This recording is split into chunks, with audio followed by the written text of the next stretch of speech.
Hello students, स्वागत है आप सभी का।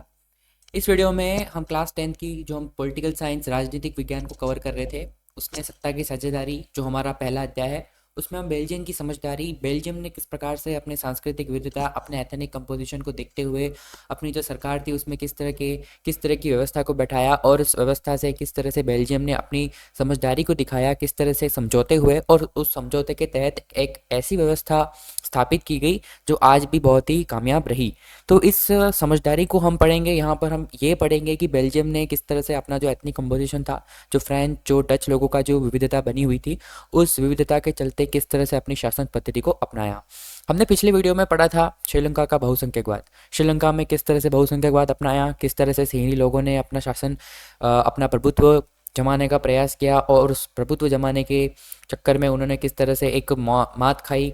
उनका जो जाति संगठन था वो बिखर चुका था, गृह युद्ध की स्थिति बन गई और देश क्या है, पिछड़ गया वहाँ पर। तो बेल्जियम में हम पढ़ेंगे कि बेल्जियम ने किस तरह से बहुसंख्यकवाद को नहीं अपनाकर एक समझौता किया, एक समझदारी दिखाई और शासन में इस तरह के जो नियम वगैरह लागू किए, उस नियम वगैरह से क्या हो गया, वहाँ पर एक शांति व्यवस्था आज भी कायम मानी जाती है और उस व्यवस्था को आदर्श के रूप में जाना जाता है। तो इस व्यवस्था को पढ़ने से पहले हम एक बार ये देख लेते हैं कि उनका एथनिक कंपोजिशन क्या था, जो कि हमने पिछले वीडियो में पढ़ लिया था। लेकिन फिर भी हम समझ लेते हैं कि जो फ्रेंच और डच पीपल थे, दो मेन भाषाई समुदाय थे वहाँ पर, तो वो अलग अलग भागों में बटे हुए थे।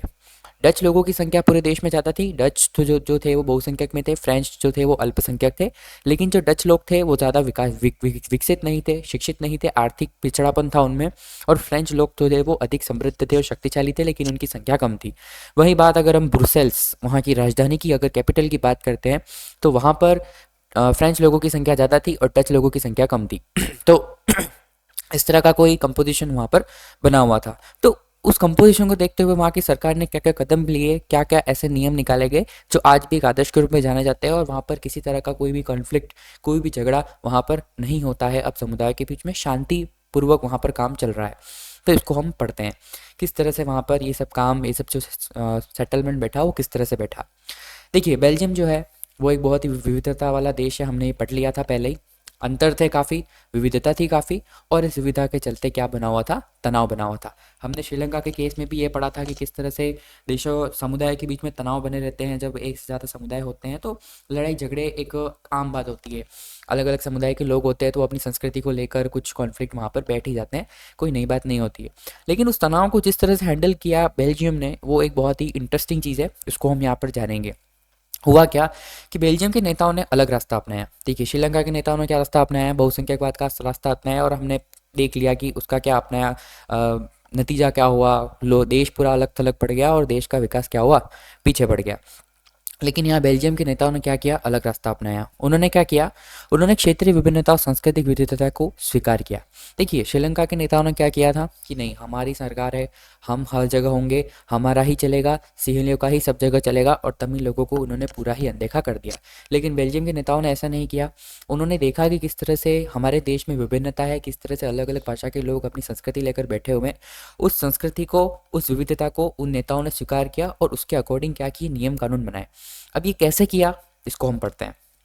बेल्जियम की समझौते के कुछ मुख्य तत्व हैं। मतलब आपको अगर प्रश्न पूछा जाता है, परीक्षा में प्रश्न पूछा जाएगा कि बेल्जियम के समझौते के मुख्य तत्वों को समझाइए या बताइए कि बेल्जियम ने किस तरह से समझौता किया, बेल्जियम के समझौते के तहत कैसे व्यवस्था अपनाएगी बेल्जियम में।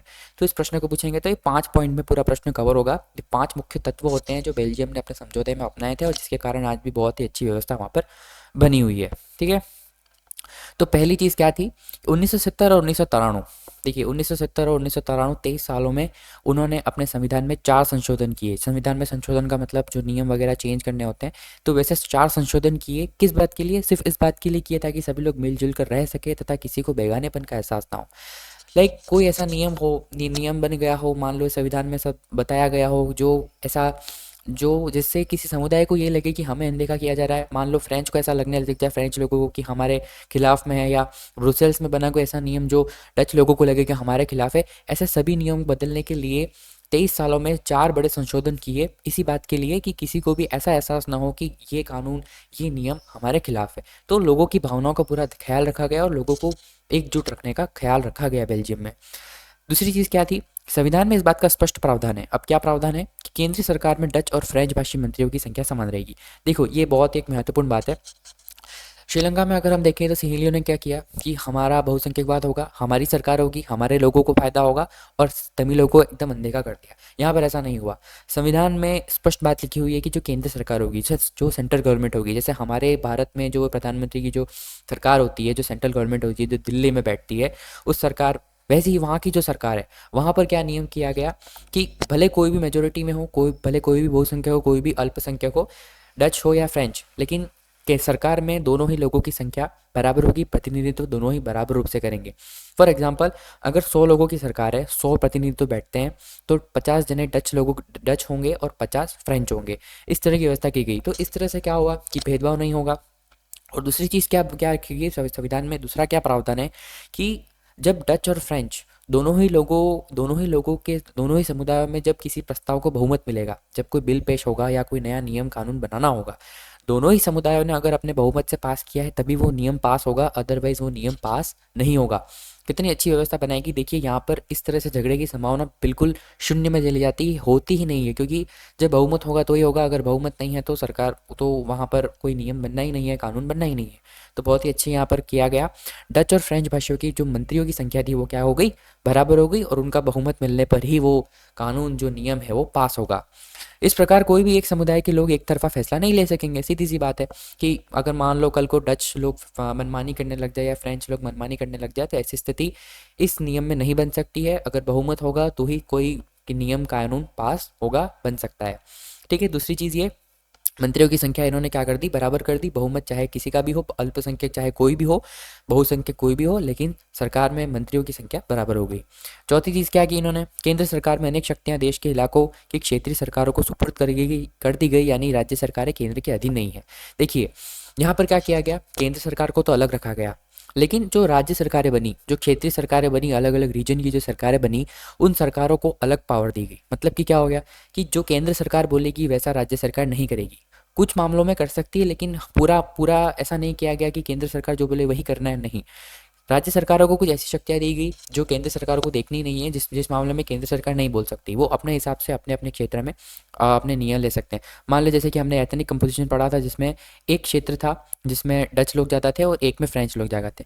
तो हो सकता है किसी रीजन में फ्रेंच लोग ज़्यादा हों, तो उनको ऐसी पावर दी गई कि हाँ, तुम्हारे लोगों के विकास के लिए, बाकी लोगों को अनदेखा नहीं करते हुए भी तुम लोगों अपने लोगों के विकास के लिए काम कर सकते हो। और एक फ़ायदा ये भी होता है कि केंद्र सरकार किसी पर भी दबाव भी नहीं बना सकती है इस स्थिति में। तो यहाँ पर यही संघवाद का सिस्टम बना दिया। संघवाद हम अगले चैप्टर में पढ़ेंगे, पर एक संघवाद क्या होता है आपको पता है कि राज्य सरकारें होती हैं, केंद्र सरकार होती है, फिर पंचायती लेवल की हमारे भारत में इस तरह से होता है। तो वहाँ पर भी यही चीज़ बनाएंगे कि केंद्र सरकार को अलग पावर और राज्य सरकारों को भी अलग शक्तियाँ देगी, ताकि वो अपने स्तर पर काम कर सकें।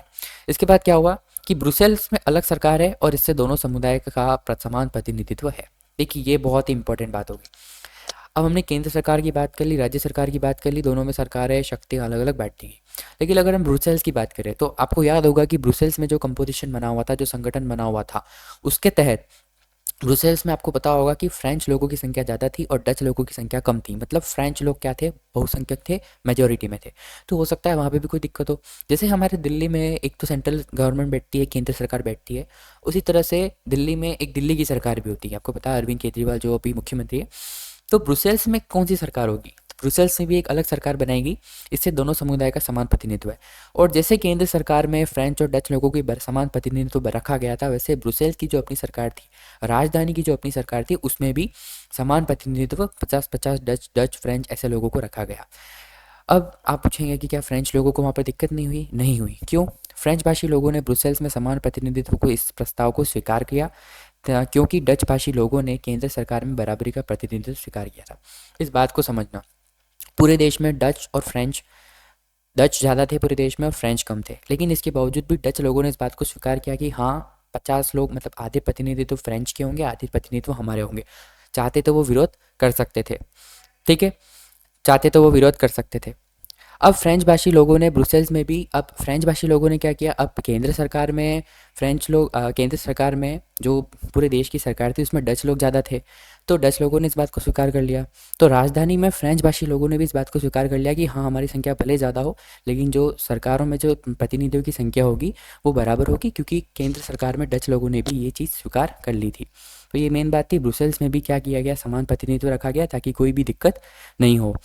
केंद्रीय और राज्य सरकारों के अलावा यहाँ एक तीसरे स्तर की सरकार भी काम करती है। अब हम बात करते हैं तीसरे स्तर की सरकार। देखो, हमने सेंट्रल गवर्नमेंट की बात कर ली, राज्य सरकारों की, स्टेट लेवल की गवर्नमेंट की बात करी, शक्तियों की बात कर ली। अब एक तीसरे लेवल की सरकार होती है, थर्ड लेवल की सरकार। ये पूरा आप समझ सकते हैं, ये संघवाद का टॉपिक भी आप इसको समझ सकते हैं, किस तरह से सरकारों के स्तर बांटे जाते हैं और सत्ता को किस तरह से बांट दिया है, यहाँ पर पावर को शेयर कर दिया ताकि किसी तरह का कोई झगड़ा भी नहीं होगा। तीसरे स्तर की सरकार कौन सी है? सामुदायिक सरकार। सामुदायिक सरकार का मतलब ये सरकार कौन चुनेगा? सामुदायिक सरकार का चुनाव एक भाषा बोलने वाले लोग करते हैं। देखिए, मान लीजिए यहाँ पर ये हमारा फ्रेंच है, ये हमारा बेल्जियम है, और बेल्जियम में मान लो यहाँ पर फ्रेंच कम्युनिटी, अब डच कम्युनिटी, यहाँ पर डच समुदाय हो, यहाँ पर बहुसंख्या में इस क्षेत्र में। लेकिन इस क्षेत्र में ऐसा तो है नहीं कि डच बिल्कुल भी नहीं है, किसी किसी जगह पर डच होंगे। तो सामुदायिक सरकार का निर्माण इसलिए किया गया कि मान लो जहाँ पर डच संख्या कम है, डच लोगों की संख्या कम है, वहाँ पर उन लोगों को अनदेखा कर दिया जाए। तो इसलिए एक सामुदायिक सरकार का प्रावधान भी रखा गया, सामुदायिक सरकार का सिस्टम रखा गया। उसमें क्या होगा कि एक ही सरकार के लोग, एक ही भाषा बोलने वाले लोग अपनी अपनी कम्युनिटी का, अपनी अपनी सरकार का चुनाव कर सकते हैं एक रीजनल लेवल पर। ठीक है। डच, फ्रेंच और जर्मन। अब हम जर्मन लोग भी वहाँ पर रहते थे, हमने पढ़ा था 1% जर्मन लोग बोलने वाले समुदाय के लोग, चाहे वे जहाँ भी रहते हो, इस सामुदायिक सरकार को चुनते हैं। मान लो फ्रेंच बहुसंख्या में है, फ्रेंच लोग बहुसंख्या में हैं और वहाँ पर कुछ लोग डच लोग रहते हैं, तो डच लोग मिलकर अपनी एक सामुदायिक सरकार को बना सकते थे। तो ये स्तर भी बहुत अच्छी व्यवस्था की गई यहाँ पर। तो किसी तरह से लोगों को किसी भी तरह से ये फील नहीं करवाया गया कि हम लोग अलग हैं या हम लोगों को अनदेखा किया जा रहा है। इस सरकार को संस्कृति, शिक्षा और भाषा जैसे मसलों पर फैसला लेने का अधिकार मिला। अब इन सामुदायिक सरकारों को क्या क्या अधिकार मिला गया कि आप शिक्षा, सांस्कृतिक मामलों पर फैसले ले सकते हैं, शिक्षा पर फैसले ले सकते हैं और भाषा पर अपने फैसले, अपने नियम कानून बना सकते हैं, ताकि अब ये लोग अगर नियम बनाएंगे तो किसी को कोई आपत्ति भी नहीं होगी। क्यों? क्योंकि भाई अपनी समुदाय के लोगों ने मिलकर सरकार बनाई है, तो किसी को आपत्ति नहीं होगी। तो काफ़ी अच्छी व्यवस्था हो गई। ये 5 पॉइंट है जो आपको मुख्यतः अगर वो प्रश्न पूछा जाता है तो बताने हैं, और इस 5 पॉइंट के अंदर ही हमें समझ सकते हैं कि बेल्जियम ने किस तरह से बहुत ही अच्छी व्यवस्था बनाई। अब अभी पूछेंगे कि क्या ये व्यवस्था थी, क्या वो सफल हो पाई या फिर भी झगड़े हुए? तो इसका जवाब होगा कि हाँ, ये सफल हो गई। देखिए, आपको बेल्जियम का मॉडल काफ़ी जटिल लग सकता है, काफ़ी हार्ड लग सकता है समझने में। ठीक है, केंद्र सरकार, राज्य सरकार, शक्तियाँ अलग अलग, ब्रुसेल्स में भी आधा आधा बांट दिया। लेकिन हुआ क्या कि ये व्यवस्था बहुत बेहद सफल रही और ये व्यवस्था को आज भी एक मॉडल के रूप में जाना जाता है। अब इस व्यवस्था से हुआ क्या? इससे देश में गृह युद्ध की आशंकाओं पर विराम लग गया है, जो गृह युद्ध की स्थिति में भाषा के आधार पर टुकड़ों में बट गया होता। देखिए, किसी भी देश में गृह युद्ध होता है तो समुदायों के बीच में और या भाषाई कंपोजिशन के बीच में, हमने जैसा कि श्रीलंका में देखा था, सिंहली और तमिल लोगों के बीच में हो चुका था। तो ये क्यों हुआ? क्योंकि तमिल लोगों को अनदेखा कर दिया गया, बिल्कुल उनको इग्नोर कर दिया गया, कानूनों में उनके साथ बड़ा भेदभाव किया गया। लेकिन बेल्जियम में इस तरह से कोई व्यवस्था नहीं बनाएगी। तो इससे क्या हुआ कि बेल्जियम के लोग शांतिपूर्वक रहने लगे, सभी को अपने अपने हक के अधिकार मिले, सभी को अपने अपने निर्णय लेने की शक्तियाँ मिली। तो इसके चलते क्या हुआ कि देश में गृह युद्ध की जो संभावना हो सकती थी, आगे चलकर लोग झगड़ा कर सकते थे, समुदाय में एक युद्ध बैठ सकता था, वो युद्ध की संभावना बिल्कुल शून्य पे चली गई। और अगर ऐसा होता तो क्या होता, देश बढ़ जाता, जैसे कि श्रीलंका बढ़ गया था तमिल और सिंहलियों के बीच में। तो वैसे बेल्जियम नहीं बटेगा, आशंकाएं खत्म हो गई हैं, क्योंकि सभी को अपने अपने अधिकार मिल चुके हैं, सभी अपने आप में खुश हैं।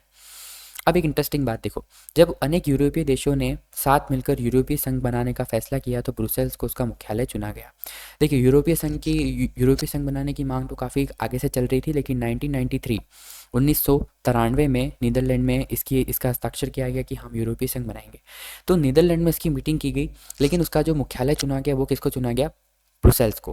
क्यों चुना गया? क्योंकि बेल्जियम अपने आप में आदर्श है कि किस तरह से लोगों को मिलाकर चलना है, लोगों को सबको अधिकार देने हैं और किस तरह से एक अच्छे देश का निर्माण करना है, किस तरह से देश का विकास हो सकता है, ये उन लोगों को पता है। उन लोगों को पता है कि लोगों को साथ में लेकर कैसे चलना है।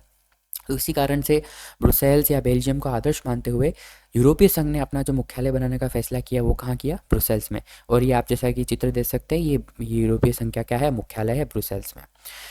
तो ये था हमारा बेल्जियम का कंपोजिशन। अब आप फ़र्क समझ सकते हैं कि श्रीलंका ने किस तरह से अपनी समझदारी नहीं दिखाई, बहुसंख्यकवाद को अपनाने का फैसला किया और उन्होंने मुँह की खाई।